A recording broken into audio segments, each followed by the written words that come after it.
नींबू महंगा, मरीचा महंगा, महंगा बा तेल सरसौआ, सब कुछ महंगा कई देले बानी जितला के बाद चुनौआ। सिलेंडर अलगे ताव मारो ताटे, चूस ले बखून लागे रहुआ। ई का कैनी मोदी चाचा, डुबैनी अपन नौआ। बर्तन कपड़ा किनिए न पाई, अतना बढ़ल बा भौआ।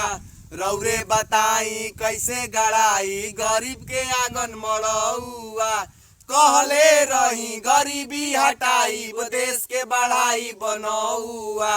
खाली काऊ काऊ करत रहीला, जैसे करेला कौआ। मोदी चाचा, मेहरारू का रहन तो आप जानते ही है ना, आए कि हे महंगाई में एक तक कमाई 0/सन्नाटा। सॉरी, मेहरारू के बारे में चाचा को कैसे पता? अरे मेहरारू हमारी बहुत जिद्दी है, रोज खाने को मांगती है पराठा। बबुआ, अब वो दिन दूर नहीं जब खाने के लिए बेचना पड़ेगा आपको 2-4 काठा। ए मोदी चाचा, महंगाई कम करिए, नहीं तो हे महंगाई के चक्कर में अगर हम लोग का बेचाएगा 2-4 काठा ना, तो अगला बार आपका कुर्सी खा जाएगा तिल चाटा। अच्छा हाँ, ए मोदी चाचा, आप तो कहे थे कि चुनाव जीतने के बाद इस देश में विकास की गंगा बहवाएंगे। हाँ। लेकिन आप तो मैं कमय उल्टा कर दिए महाराज लेके, आप तो विनाश का समुंदर बहवा दिए हमारे देश में महाराज लेके। हाँ, और ऊपर से जुड़वा बच्चा पैदा कर दिया, एगो महंगाई एगो बेरोजगारी, और इसी के चक्कर में हम लोग रोज सोहर गाते हैं। हाँ जी, सही बात कह रहे हैं आप। संतरा पे नींबू भारी हो गया, हाँ? आ सब युवा रोजगार बिना मदारी हो गया। 450 रुपया, हाँ। 450 रुपया के सिलेंडर पे बवाल करने वाले चचा, 1400 का सिलेंडर। कैसा आपके साथ लाचारी हो गया है?